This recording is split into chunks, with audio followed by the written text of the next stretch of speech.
Толстой. Бала кезимде Сарытай экемдин туугандарынын шаардагы баласы жайлоодон окуйм деп өзү менен ала келген 2-3 китебин унуткан бойдон таштап салып баса берди. Карасам баары эле орусча китептер экен. Барактап сүрөтү барларынын сүрөтүн көрүп чыктым. А кезде биздин үйдө эле эмес, башка үйлөрдө да Куран китеп болбогон менен ар бир үйдө Манас китеби бар болчу. Мурдумдан суу куюлуп, түн ичинде уктай албай чыккан күндөрү энем башыма такай Манасты жастап койчу. Манастын касиетиби же энемдин колдорунун касиетиби билбейм. Ал түнү тынч уктап, эртеси куландан соо болуп айыгып кетчүмүн. Ошондой күндөрдүн биринде дагы састым болуп жыгылдым. Энем адатынча кыпкысыл болуп алоолоп турган кыскачын оттон сууруп алып, учуктап бүтөөрү менен жуурканды кабаттап жаап, башыма бул ирет Манасты эмес, баягы шаардык жигит таштап кеткен калың китепти алып келип, чоң сакалы орус экен жарыктык. Илгери атаң раматтылык согушта жүргөндө орус түшүмө көп кирип, ошондон улам аман соо келдим деп калчу эле. Орустун колдогону чоң. Орус түшүңө кирсе ишиң оңолот балам деп башыма жастап койду. Көрсө ошол чоң сакалы орус Толстой экен. Ошентип орустун улуу жазуучусу Лев Николаевич менен мен биринчи жолу 9 жашымда ат башынын ак кар көк муз баскан тоолорунун этегиндеги жаман кепеде тамга тааныбаган сабатсыз энем аркылуу таанышкам. Кийин ал жөнүндө энем жана түш деген мына бул ырымды жаздым. О миин десе колу нурга толчу эле, орус кирсин түшүңө деп койчу эле. Батасынын башы менден башталып, аягы да менден тамам болчу эле. Оттун табыслап күйчү чекемен, орус кирсе эмне болот дечү элем. Түштөрүнө орус кирген балдардын түйүнчөгү алтын болот дечү энем. Үйдүн үстү үрүл-бүрүл жол эле, үйгө чейин эрмен шыбак мол эле. Түшүн энем айта берчү түгөнбөй, түштөн башка эчтекебиз жок эле. Карамыгып уктап калсам кашына, карбаластап тили келбей атына, топ кылып жат, сакалы бар орус деп Толстойду жастап койчу башыма. Кайран энем, кайыңды сай тунук суу, кашка жолдор калды тоо таш булуттуу, ала шалбырт жазын таштап айылымдын, анан мен да шаарды көздөй куюктум. Шаар шара тилип жан дилди, орус кирбей түшүмө уйгур чал кирди. Баш калкалар өз жеримден жай таппай, батир издеп байырладым аргимди.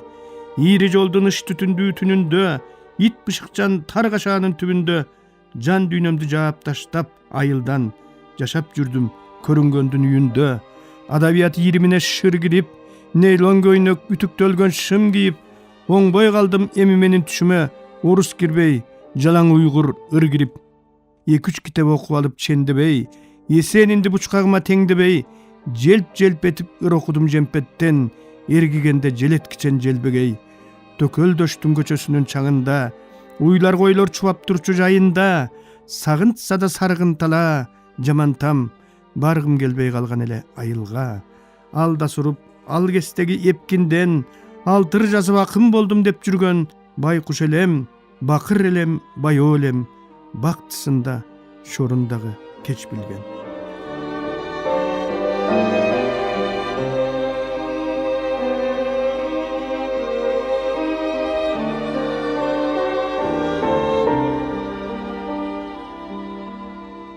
Ар бир элдин салтка айланып калган сый урматы болот. Бирок биздин кыргыздай баш өгөсүнөн бери чоло жер калтырбай, сыйлайт деген ушул деп эле чабылып чачылып сыйлай бербеген да эл бар. Сый урмат чектен ашып кеткенде сыйдын да урматтын да касиети качат. Орус эли эч качан чабылып чачылганча сыйлабайт. Колунда бар менен сыйлайт. Колунда жок туруп бар көрүнүү, бай көрүнүү бул Кудайга жакпай турган иш деп түшүнөт. Мен Алмамбеттин трагедиясындай трагедия балким болсо Шекспирде болгондур. Башка бир дагы чыгармада жок деп ойлойм. Алмамбетти бүгүн чыккынчы кылгандардын өзүлөрү чыккынчы. Кыргызды 40ка бөлүп келгендердин агыс тукумдары далы ошолор деп ойлойм. Орус эли эч качан орус элине келип сиңип, аралашып, эл менен эл болуп кеткендерди бөлүп жарбайт, жек көрбөйт. Алар океан сыяктуу баарын батыра берет. Эч кимди бөлөк бүтөн деп бөлбөйт, эч кимди жерибейт. Алар ошентип баарын батыра берип, баарын орус кылып алат. Айткылач, мунун эмнеси жаман? Орус эли эч качан төрөп көбөйгөн эл эмес, элге элди кошуп алып, башка башты кошуп алып көбөйгөн эл. Бир кезде империя болуп турган кыргыздарда ушинтип көп болгон. Деги эле дүйнөдөгү эл ушинтип көбөйөт. Муну Кытай менен түрктөрдүн мисалынан көрсө болот. Орустун канында дүйнөнүн бардык элдеринин каны бар. Ошон үчүн көп кандуу эл жок болбойт. Орус эл болгонго чейин канчалаган азап тозоктуу, кордуктуу жолду басты. Кезинде князь-князьдыкка, уруу-урууга, жер-жерге бөлүнүп, жоолашып, чабылып, чачылып, улут катары жок болуп кете жаздап барып, эсине келген эл. Көр жердин арасынан, уруш менен урандылардын арасындагы күлдөн өзүн кайра жыйнап, кайра чогултуп жүрүп эл болгон, мамлекет болгон эл. Эгерде Пушкинди орус эмес дегендер болса, анда жалгыз гана Пушкин орус, калганы орус эмес болуп чыкмак. Орустар орус элине чындап кызмат кылган адамдарды ата тегине, өңүтүсүнө, туткан динине карата эмес, орус эл үчүн жанын берип кызмат кылганына, орус болуп жашап, орус болуп өлгүсү келгенине карап туруп, орус кылып алат. Ал эми биз кыргыздар, кыргыздарга кыргыздардан да кымбат кызмат кылгандарды ал кыргыз эмес дей берсек, эбак эл болуудан калып жок болмокпуз. Же эл болсок деп бирөөлөрүнө тегин кармап, элдир-селдир жашап көптүн арасында, көчтүн карасында жүрүп өтөрүбүздү эстейли. Эсиңиздерде болсун, эч качан көбөйбөй турган эл, эч качан өсүп өнбөй турган өзүмчүл эл ушинтип ичине кара таруу айланбай, адамдарды ата тегине карата сорттоп, бөлүп жарып калат. Мындай элдин келечеги өтө опурталдуу, эсине келбесе башка элдерге оңой жем болот. Мисалы кыргыздын түшүн жоруган, кыргыз тилин биздин өзүбүздөн да мыкты билген Юдахинди, ага чейин жалпы элдин эмес, Коктуголоттун комузчусу, Коктуголоттун ырчысы болуп жүргөн кыргыздын таланттуу өнөрпоздорун жыйнап келип, нот үйрөтүп, музыкалык театр ачып, эл аспаптар оркестрин түзгөн Петр Шубинди, Мураталы, Токтогул, Карамолдону баш кылып, кыргыз комузчуларынын күүлөрүн нотага жазып калтырган Затаевич менен Виноградовду сыйлай алдыкпы? Кыргыздын тарыхын жазып кеткен Бартольдту, Бичуринди, Абрамзонду, Маловду, Бернштамды, Киселевду, Радловду, Аристопту, Гумилевду Кудай алдында унутууга акыбыз жок эле. Менин элиме Кудайдан кийинки эле жакшылыкты ушул адамдар жасаган. А биз ага карабай анда-санда гана бир эстебесек, эстебей калдык. Кээде ыза болуп ыйлагым келет. Насирдин Исанов менен Жумабек Ибраимовго койгон эстеликти ушул адамдарга кое албаганыбызга. Анан ушул алыбызды билбей, Манастын урпагыбыз деп мактанабыз. Манас менен мактаныш үчүн Манасты уят кылбагандай иш жасаш керек экен. Маселен, моңгол эли жер шарын кылычы жана акылы менен тизелеткен Чыңгыз ханы менен эч качан мактанбайт. Биз орус эли Пушкинди, Лермонтовду, Есенинди сүйгөндөй, Айтматов менен Элебаевди, Алыкул менен Мидинди сүйө алар бекенбиз. Бизде улут, мамлекет деген түшүнүк эмне себептен өгөй энеге окшош, эмне себептен ушул кеске дейре мекен деген түшүнүк каныбызга сиңелек. Өз көчөбүздөн, өз айылыбыздан, өз уруубуздан башкасынын баарын бөлөк бөтөн сүңгөн түшүнүк мээбизден качан кетет? Кыргыз ит экен деп айтса, жүрөгү чым этип койбогон кыргызга сенин урууң ит экен деп көрчү, өлбөгөн жерде калып, соттон сотко сүйрөп, башыңды жарып же жулуп алганга чейин барсын. Илгери Кыргыздын 40 уруусу 40 бөлөк кырда түстө, 40 бөлөк Коктуголотто жашаган. 40 уруунун 40 бөлөк ханы бии болгон. 40 башка кырдан салам берип, 40 башка коктудан алыг алып турган. 40 хан эч качан бири-бирине баш ийген эмес. Ар бир уруу өз уруусун башка уруулардан акылдуу санаган. Ар бир уруунун ханы өзүн Кыргыздын ээсимин деп ойлогон. Ар бир уруу бири-бири менен кудалашып да, жоолашып да, өлүп тирилип чабышып да келген. Бири-биринин малын карактап, бири-биринин жайытын, гүлүгаты менен сулуу кызын тартып алып келген. Бири-биринин жылкысын түнү менен уурдап келген жигиттерди ууру санабай, кайра урматтап, даңктап, баатыр санаган. Атактуу жазуучу Качкынбай Осмоналиев Кыргыздын жылкы мүнөз бир акыны тууралуу минтип айтты эле. Башкарма минсе эле туураланып, кош куруп, жакын бара калсаң эле жан башын салып жан жолотпой, өзүнөн башка аттарды теңине албай, тим эле теңирин тааныбай, окураңдап, Кудай албагыр. Анан арабага чексең байкуш болуп, өлөөрүн санап, желдик салайын деп барасаң көзү чанагынан чыгып, белин ийрейтип итенип, көзү замыканияден күйүп кетип түтүн каптап калган лампочкадай тунарып, отко жетелесең бокко жетелеп аткансып итенип, биттеп салган текедей бүрүшүп, дегеле көтүңө сакоо чыккыр. Анан ошол кургурду аяп, жону жооруп, кралин сасып, ит куш да жыттабай, бир күнү тырайып өлүп калбасын деп соң көлгө агытып ийип, бир айдан кийин келсең, баягыл Кудай албагыр тулуптай болуп семирген, жан башы жылтылдап дыңкыяттым эле. Кармайын десең карматпайт, Карматмак турсун кол тийгизбейт. Таанıyбы десең тааныбайт. Желме кус көргөн эмеде юркуп качып, калпакка жем салмыш болуп, фофолосоң да болбой кошкуру катып, чамгырактап, жаман сопол куйругун сырайтып, чычып жиберип, анан алтын чычып салгансып, анысын айланып тегеренип келип, өз богун өзү жыттап албанан Кудай албагыр, өз богунан өзү үркүп, сырактап, тырактап, о жонуңдан жоор кетпегир, тимеле тигинден ары качып берет эмеспи? Жаңкы сен өпкүлөп жакшы көргөн акының так ошол өз богунан өзү үрккөн атка окшош деген эле. Кайран гана асылгач экен.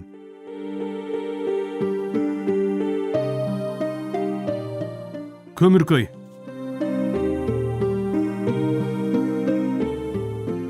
Жаман тамдан жестемдин көмүркөйүн далай жолу көргөм. Көмүркөй деген эле аты болбосо жедеп эскилиги жетип, качып бүткөн, сыртын каптаган кайышы да жестемдин тарамыштуу колдоруна окшоп, кара күрөң тартып оңуп калган. Анткен менен Жаныбекем тактайдан өтөле олдоксон жасалган жыгач жашик болчу. Ичинде өтүк жамаган шишбеге, темененин түрү, чарык жип, эскирген кайыштын кесинделери, балык ооз, ат тиш, аттаканын мыгы, жаман бычак, бүлөө таш, жүгөндүн төңөлөктөрү, сынган оймоктун жартысы, ат тарак, кир самындын алкындысы, чарык жип, кемпирдин чач уштугуна тагылчу эски тегерек теңгелер, бирин экин седеп топчулар, дагы ушуга окшогон майда барат бирдемкелер жатчу. Жезден бат менен айткандай талаадагы ишинен бошой калган ара чолодобу, же дем алыш күндөрүбү, жытыгып калгансып мына ушул көмүркөйлүү жаман тамынын ичинен чыкпай, көр жерин алдына чачып алып, баланыкы болобу, чоңунуку болобу, кийин ал кийдеби, кийилбейби, анысына карабастан өмүрүнүн аягына дейре эскуску өтүктөр менен чокойлорду жамап жаскап жүрүп өттү. Жестем мунусу менен бизге бир нерсе деле үйрөтөйүн дечү эмес. Анын үстүнө ал убакта жамалган өтүк кийгендин, жамаатчы шым кийгендин дегеле өөнү жок болчу. Ал тургай татынакай кылып жамаатчыланган күрмөсүн кийип алып, ийналышта алчыланып олтурган актив акелеримди далай ирет көргөм. Киши кийбеген немелериңди ыргытсаң болбойбу, бытылдатпай деп калчу эжем. Бирок жестем эч нерсесин ыргыттырчу эмес. Раматлык ыргыттырбаган бойдон өмүрдөн өтүп кетти. Азыр табылдынын супурасына бара калып, таш үйлөрдүн түбүндөгү качанкы бир эскуску буюмдарды көргөн сайын, жаман өтүктөрүн жамап олтуруп, азыр эле сыртка чыгып кеткен жездемди көргөнсүп эркеп, санаам санга бөлүнүп, ошол жоголгон доордун шымынын алды жамаачы болгон менен арты бүтүн кезин эстейм.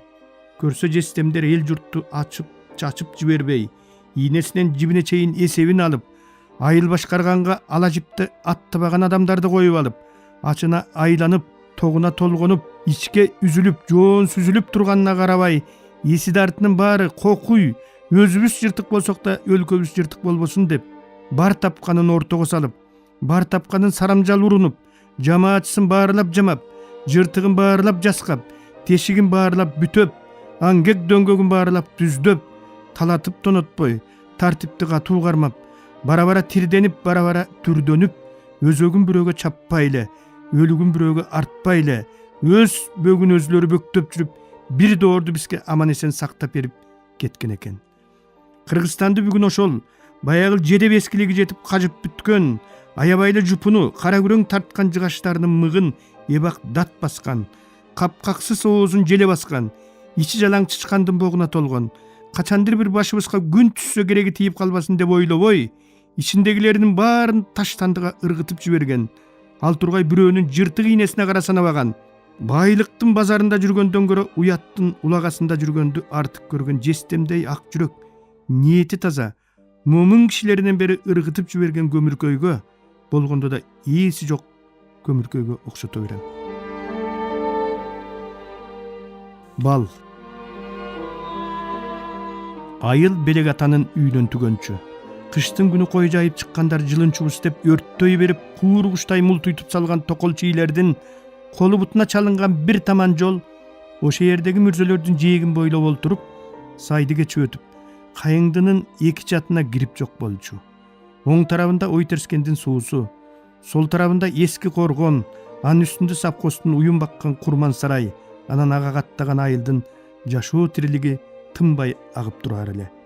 Бир күн эле ошол билек ата жактагы арыкты бойлото апакай чатырлар тигилип, жыгаш челектер жайнап, кимиси аял, кимиси эркек экени билинбеген, баары эле шымчан, баары эле бети башынан бери чүмкөлгөн ак тегерек бирдеме кийип алган кишилер пайда болду.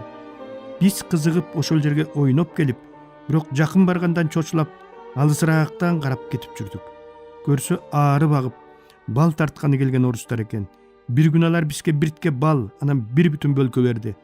Арыктын жээгинде сууга малып жеп олтурган ошол бөлкө менен балдын даамы эми укмуш эле. Кийинки жылы балчы орустар кайрылып келген жок. Бирок бал челектерин аарысы менен таштап, bir кишибизди бал тартканга үйрөтүп кетти. Бал көрсө эле баса калган Турсун акем ошондон кийин орустун оюну жаман энесин көткө саят деген сөзүн экинчи оосун алган жок.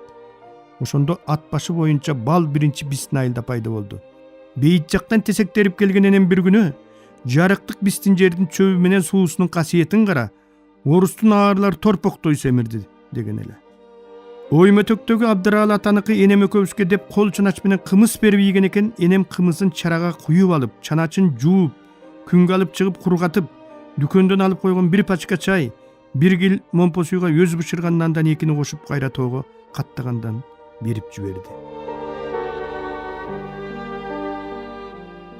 Аптап. Жайдын аптабында биз жакта да ысыбаган жан калбай, топурак ысып, таш ысып, баары күйүп, көлөкөлөр талдын түбүнө, тал ысып чыкса тамдын түбүнө качып, билинер билинбес жел тийип өткөн жолдун чаңы мурдун чүйрө калып тим болгон жаман келинге окшоп иреңдеп тура калып кайра тынчып, арыктагы агаар акмаксан араңжан жылжыган суунун өйүс-бүйүсүн демеп келген аарылар конор конмоксон, учаар учмаксан болуп дирилдеп келип, суу сыгылгырган кумду кучактай конуп, түктүү көчүктөрүн дирт эткисип, солуп калган ошол сүрөттү аялуу буюмумдай ушу күнгө дейре көзүмдөн да эсимден чыгарбай сактап келатам.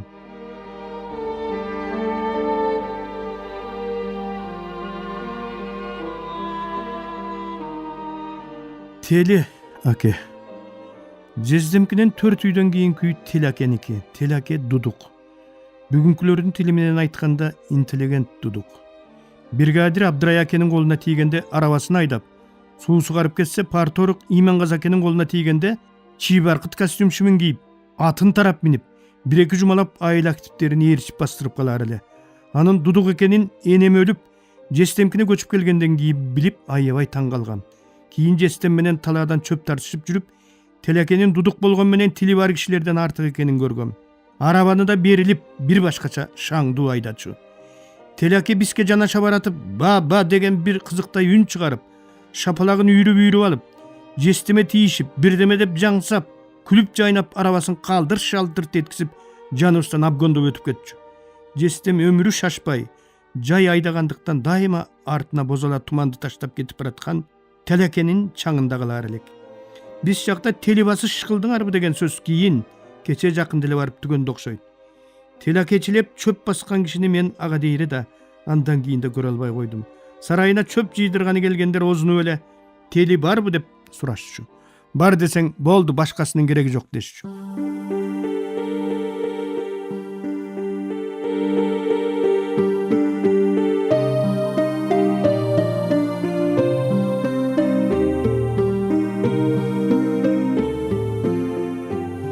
Сиздер, урматтуу радио угуучулар, Кыргыз Республикасынын эл акыны, Токтогул атындагы мамлекеттик сыйлыктын лауреаты Шайлообек Дүйшеевдин Агындылар аттуу китебинен автордун көркөм окуусунда улантып уктуңуздар.